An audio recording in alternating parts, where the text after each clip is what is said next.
ce monde fou.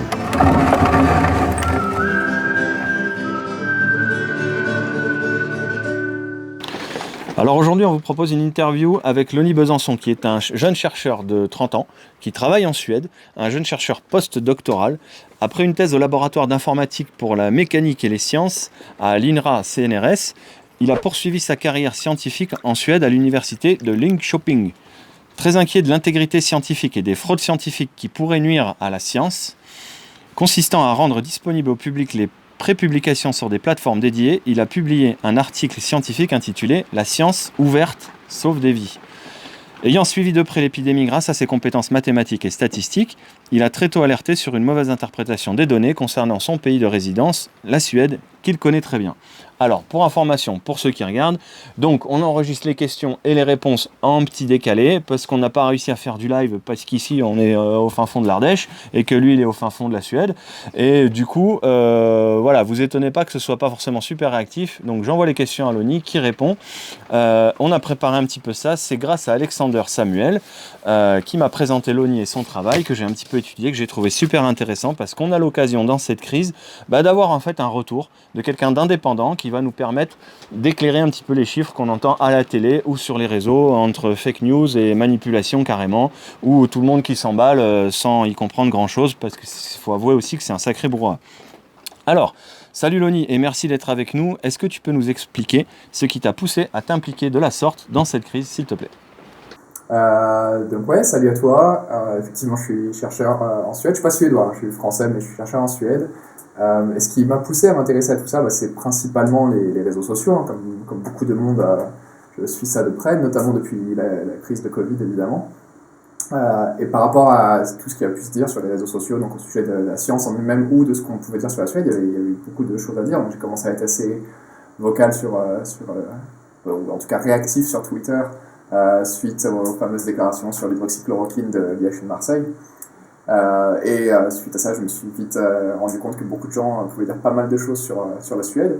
Donc vivant ici et me rendant compte que les choses ne sont pas si simples que ce que les gens essaient de dépeindre en général, je me suis dit que c'était intéressant de débunker un petit peu ce qui pouvait être dit. En général, les gens n'ont pas complètement faux quand ils parlent de la Suède, c'est juste qu'ils omettent pas mal de choses, que ce soit donc des gens comme toi et moi ou les médias. Hein. Il y a des choses qui sont omises et qui changent un petit peu la donne quand on essaie de comprendre ce qui se passe ici. Donc c'est pour ça que je m'y suis intéressé, c'est pour ça que j'analyse les données, comme tout le monde, hein, je pense que tout le monde aujourd'hui regarde les données de Covid de leur pays, etc. Mais j'ai essayé de m'intéresser réellement à comment les choses étaient faites en Suède et pourquoi on avait les chiffres qu'on avait, est-ce qu'ils sont fiables, est-ce que ceci, est-ce que cela. Et donc il y a plein de choses qu'il faut essayer de comprendre aussi sur les mesures qui ont été prises, qui n'ont pas été nécessairement correctement communiquées aux Français, ou en tout cas pas dans les temps, ou jamais corrigées quand ça a été changé. Alors, est-ce que tu peux nous expliquer la particularité de la situation de la Suède face à cette crise et l'analyse que tu nous en proposes? Donc, ce qu'il y a de particulier avec la situation de la Suède dans la crise Covid, c'est la façon dont le gouvernement a réagi. Donc, contrairement à beaucoup d'autres pays dans le monde et à la majorité des pays européens, en fait, le gouvernement a décidé de ne pas avoir de confinement, de ne pas fermer l'ensemble des écoles. Et donc, ça a été vu par beaucoup de gens à l'étranger comme un pays qui n'avait pris aucune mesure restrictive. Qui plus est, il y a eu beaucoup de choses qui ont été dites par Anders Tegnell. Donc Anders Tegnell, c'est un petit peu l'équivalent du ministre de la Santé qu'on aurait aujourd'hui en France. Hein. C'est lui qui dirige un petit peu l'action Covid de la Suède. Donc c'est l'épidémiologue suédois en chef. Et donc lui a décidé que la meilleure chose à faire, c'était de décider de laisser le virus se répandre, de laisser les gens vivre, parce que de toute façon, ça allait être une crise sur le long terme, etc. Et donc il fallait essayer d'avoir une stratégie qui tenait le coup pour le long terme. C'est des choses qui ont été très vite démenties par la science en elle-même et par les résultats que la Suède avait. Mais voilà un petit peu la particularité de la stratégie suédoise. La stratégie suédoise, c'était donc des mesures restrictives assez limitées par rapport aux autres pays européens, mais pas aucune, hein, on peut revenir dessus. Il y avait quand même des restrictions. Et en plus de ça, une idée de laisser un petit peu courir le virus pour avoir ce qu'on appelle l'immunité collective et l'obtenir de façon naturelle, c'est-à-dire sans vaccin. Bien que, encore une fois, la science dit que ce n'est pas une très très bonne idée. Alors je coupe la parole une seconde là pour expliquer un petit truc super important. Vous avez vu passer les premiers PIS, .info source. C'est super important, il faut aller les vérifier, il faut aller les étudier. C'est ce qui nous permet d'étayer les propos tenus dans ce genre de vidéo. Alors je vous préviens tout de suite, la plupart là sont en anglais et en suédois. Vous affolez pas les copains. Vous les prenez, Google Traduction, et vous arrivez à les lire. Je l'ai fait et j'ai réussi à tout comprendre. Eh ouais, il y a un peu de boulot, il y a des devoirs à faire, mais c'est des sujets compliqués. Sinon, ça veut dire quoi? Vous nous faites confiance sur parole là, parce qu'on vous inspire confiance? Non, non, non, non, non. Faut aller les vérifier. Et même après, hein, il y a matière à discuter. Mais seulement après. Donc la particularité suédoise, bon, elle tient dans ces faits-là, mais il faut aussi rappeler que c'est pas si simple que ça. Il y a quand même eu la fermeture des lycées qui s'est mise en place. Donc tous les lycées et les universités se sont mis dans une éducation distante, donc tout était fait sur ordinateur. Les employés ont été tous encouragés, même avant que le gouvernement réagisse. Hein, des entreprises comme Spotify ont dit à leurs employés de travailler à la maison s'ils le pouvaient. Finalement, ensuite, ça a été étendu à tout Stockholm, puis finalement à toute la Suède. Donc il y avait eu des mesures, même si ce n'était pas des mesures d'obligation de rester chez soi, il y a quand même eu des mesures mises en place par le gouvernement pour limiter les interactions humaines. Parce qu'en fait, si on veut prouver, si on prend un exemple qui est simplifié du coup, mais si on dit la Suède n'a pas confiné, la France a confiné, lequel des deux fait le mieux, on oublie tous les facteurs qui les rendent différents au début. Et ça, c'est pas une comparaison valable. Si je veux montrer, c'est un truc tout simple en science, hein, mais si je veux montrer par exemple que je vais peut-être trouver un médicament pour aider pour le cancer, et puis pour sauver les gens qui ont un cancer, je dois le donner à une partie des gens, puis donner un placebo à l'autre, qui va en fait rien changer à ce groupe qu'on appelle groupe contrôle, et vérifier que mon médicament permet bien de s'en sortir mieux.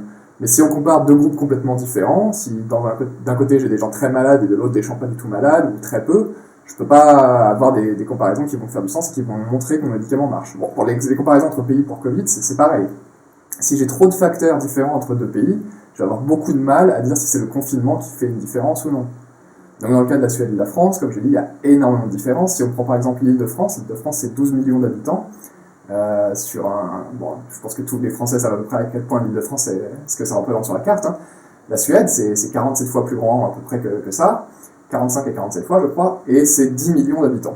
Alors effectivement, Stockholm va avoir la majorité des habitants, etc., etc., mais malgré tout, Stockholm c'est 1 million d'habitants, avec 4000 et quelques habitants au kilomètre carré. Paris c'est 2 millions d'habitants et 20 000 habitants au kilomètre carré. Donc toutes ces comparaisons-là, on peut pas les faire directement en disant le confinement ça a été fait en France et ça marche pas parce que la Suède fait mieux sans confinement.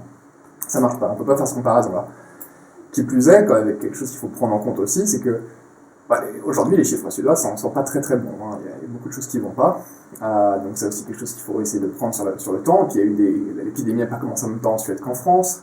Mais par contre, on peut faire des comparaisons qui ont un peu plus de sens. Ça ne veut pas dire qu'elles sont complètement raisonnées non plus, mais entre la Suède et ses pays voisins, bon, les facteurs démographiques sont un peu les mêmes. On a des pays pas trop peuplés. Donc quand je parle des voisins, je parle de la Finlande, de la Norvège, du Danemark. C'est des pays qui sont pas trop peuplés, pas trop densément peuplés en tout cas. Des pays qui se ressemblent culturellement. La distance sociale, c'est quelque chose qui existe ici depuis des années. Hein. On ne s'assoit pas dans le bus à côté de quelqu'un s'il y a de la place ailleurs, ça sera très très mal vu.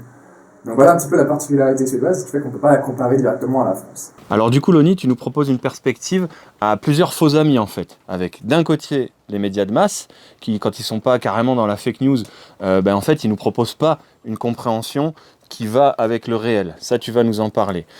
Et d'un autre côté, des groupes qui se montent de bonne ou de mauvaise foi sur les réseaux. Des fois, ils sont juste biaisés, des fois, ils sont carrément manipulateurs, mais en tout cas, ils inondent les réseaux d'avis bien tranchés qui sont finalement, en tout cas d'après toi, déconnectés du réel. Alors, est-ce que tu peux justement nous aider à démêler un petit peu tout ça, s'il te plaît? Effectivement, il y a pas mal de choses qui ont été dites sur la Suède dans les médias et par les gens qui sont des avis trop tranchés, trop extrêmes en fait. Il y a plein de choses qui ont été mises en place par le gouvernement suédois qui n'ont pas été nécessairement reportées. Il y a eu la fermeture de certaines écoles, hein, je l'ai dit tout à l'heure, il y a eu les lycées qui ont été fermés, il y a les universités qui ont été fermées pour avoir des cours à distance. Il y a eu la fermeture de certaines entreprises, donc Spotify et beaucoup d'autres ont demandé à leurs employés directement, avant même la réaction du gouvernement, à ce que les gens travaillent chez eux.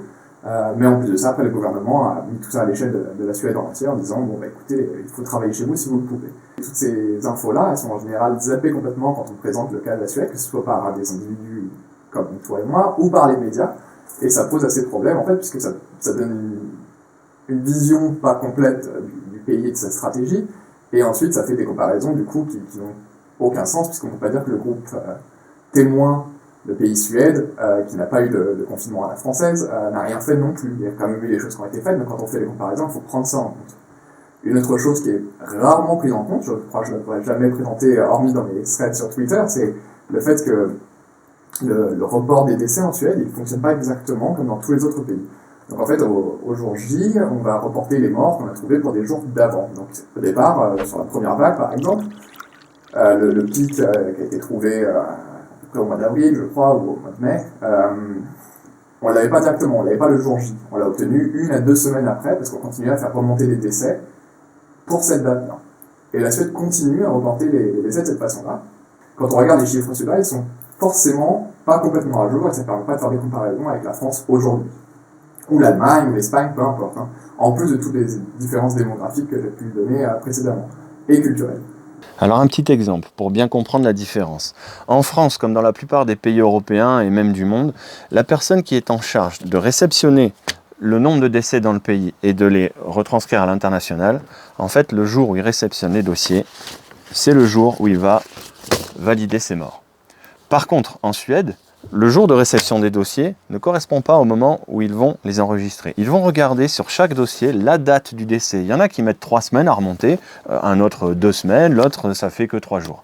Et ça va du coup se rajouter à des dates antérieures. C'est ce qui fait que quand on regarde les chiffres en Suède, la mortalité en Suède, il faut attendre minimum 3 semaines pour être sûr que ce soit mis à jour. Donc quand on regarde, on compare, on a toujours l'impression que les derniers chiffres en Suède, il y a des petites baisses. Non. C'est juste que les chiffres ne sont pas encore à jour. Ça, c'est important de le comprendre. Donc, au niveau des médias, c'est quelque chose qui n'est jamais présenté. C'est quelque chose que les particuliers sur les réseaux sociaux, etc., ont beaucoup de mal à comprendre, puisque aussi l'information n'est pas du tout présente en français. Hein, donc, il faut aussi comprendre ça. C'est que les gens utilisent les informations qu'ils ont à disposition.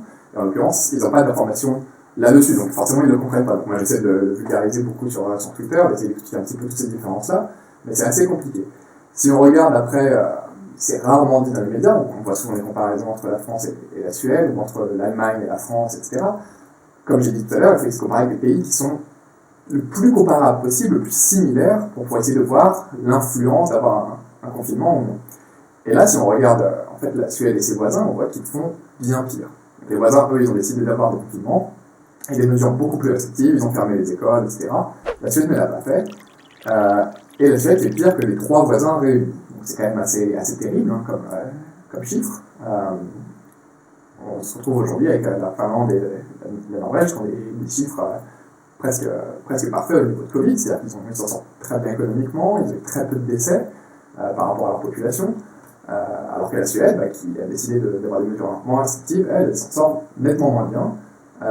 Au niveau évidemment des vies perdues, mais également au niveau économique, c'est pas nettement plus brillant le fait de ne pas avoir confiné. Ça n'a finalement pas eu d'impact tant positif que ça sur l'économie. Alors, est-ce que tu peux nous dire, parce que nous, ici, de l'extérieur, surtout vu de France, tu sais, on a la vision, le cliché peut-être que les Suédois sont très obéissants et que du coup, il n'y a pas besoin aussi de restrictions punitives. Et est-ce que c'est vrai ça ? C'est effectivement une impression qu'on a, c'est une impression que moi j'ai eue en tant qu'expat ici. Finalement, on va dire que le gouvernement faisait moyennement confiance à ses citoyens, parce qu'on a pu le voir pour Valborg, qui est une grande fête en Suède, la veille du 1er mai. Donc, c'est en général vraiment beaucoup de gens qui vont se regrouper dans des villes comme Uppsala, comme Lund, ou Linköping. Donc, finalement, dans ces villes-là, on a pu le voir, notamment à Lund, je crois, que le gouvernement ne faisait pas tant confiance que ça aux étudiants, et ils ont décidé de répandre du fumier partout dans les parcs pour éviter que les gens se regroupent, parce qu'il n'y avait pas de restrictions vraiment mises en place, juste des recommandations. Est-ce que c'est vrai, on a entendu parler comme quoi justement la Suède visait finalement l'immunité collective au travers de ces mesures-là, le fait de ne pas confiner finalement au départ. Est-ce que ça c'est vrai ? Est-ce que c'était un vœu du gouvernement ? Est-ce que ça marche en fait ? Est-ce que tu as toi des retours et des données là-dessus s'il te plaît ? C'est une question compliquée. Il n'y a pas eu une stratégie officielle du gouvernement, c'est-à-dire que ça n'a jamais été annoncé publiquement, concrètement en disant c'est comme ça qu'on va faire. Néanmoins, ce qui s'est passé, c'est que Anders Tegnell, donc l'épidémiologue en chef suédois qui prend les décisions par rapport à Covid, a décidé de miser sur le fait que les gens allaient être infectés pour être protégés. Donc ça ressemble à ce qu'on appelle, oui, effectivement, l'idée d'immunité collective. Il en a parlé dans certains mails qui ont depuis été supprimés. Donc c'est un petit peu compliqué. Néanmoins, des journalistes en les ont retrouvés, ces mails, ou une partie. Et on le voit discuter avec des homologues finlandais, notamment, et avec certains mathématiciens qui ont fait des modèles pour la ville de Stockholm sur à quel point les gens allaient être infectés, etc. Où il parle bien de tout ça. Donc ça a été mentionné plusieurs fois comme étant ce qu'il voulait atteindre. Donc il a parlé, je crois, en avril, d'environ 45% des habitants de Stockholm qui étaient déjà infectés, donc protégés. Puis finalement, en mai, il revient un peu dessus, il dit bon, sûrement 25%. Maintenant, en mai, donc un mois plus tard, il réduit quand même. Et finalement, les données sorties en août, des données officielles via des scientifiques qui ont fait la collecte de données, ça serait plutôt proche en août de 15 à 20%. Donc c'est une stratégie qui n'a pas réellement marché, ce qui a fait que cette stratégie a été un petit peu oubliée, mise de côté, pas complètement assumée par le gouvernement ou par Anders Tegnell, et les mails supprimés en sont la preuve. Donc c'est une question complexe, est-ce que le gouvernement suédois a poussé pour ça? Je dirais pas vraiment, mais est-ce que c'était peut-être une position non assumée de ce qu'il fallait faire? C'est très probable. Il y a des articles que je peux t'envoyer à part qui analysent les emails un petit peu d'Anders Tegnell qui parlent de ça. Ça n'a pas trop été couvert, je crois, en français. J'ai trouvé des sources en anglais et en suédois, mais très peu de sources en français. Alors, du point de vue scientifique, est-ce que ça tient, cette volonté, cet espoir d'atteindre une immunité collective sans rien faire? Donc oui, l'idée de l'immunité collective, c'est une idée, c'est un principe scientifique qui existe, c'est-à-dire que quand beaucoup de gens ont été infectés, la maladie va circuler moins, puisque ces gens qui ont été infectés sont protégés, sont immunisés pendant un certain temps, et du coup ne tomberont plus malades. C'est quelque chose qui marche très bien, en fait, la vaccination repose sur ça. C'est-à-dire qu'on va faire en sorte que les gens soient immunisés pour être sûr que la maladie se répande le moins possible, et pour que du coup, les gens qui ne peuvent pas être vaccinés parce qu'ils ont des problèmes avec leur système immunitaire, aient très peu de chances d'avoir la maladie. Donc ça a marché très bien, la vaccination, on sait que ça marche très très bien avec la rougeole et beaucoup d'autres maladies. On pourrait arriver à une immunité collective sans vaccin, qui serait temporaire, qui coûterait du coup en général, ça dépend de la maladie, mais très cher en vie humaine. Il y a la ville de Manaus au Brésil qui avait, en août, peut-être juillet dernier, atteint 70% de contamination. Donc là, tous les scientifiques poussaient pour cette idée d'une immunité naturelle, collective, disaient bon voilà, eux ils n'auront pas de deuxième vague, et finalement on a bien vu que c'était pas le cas, ils ont pris une deuxième vague terrible, la ville est à nouveau décimée. Donc c'est pas quelque chose qui semble marcher pour Covid, dans le sens où l'impact en termes de vie est très fort, il y a quand même beaucoup de décès, notamment chez les personnes âgées et fragiles, mais quand même beaucoup de décès. Et donc on parle plus du tout de cette stratégie à l'heure actuelle. Et est-ce que tu peux nous dire, Loni, pour toi, qu'est-ce que c'est que la science ouverte?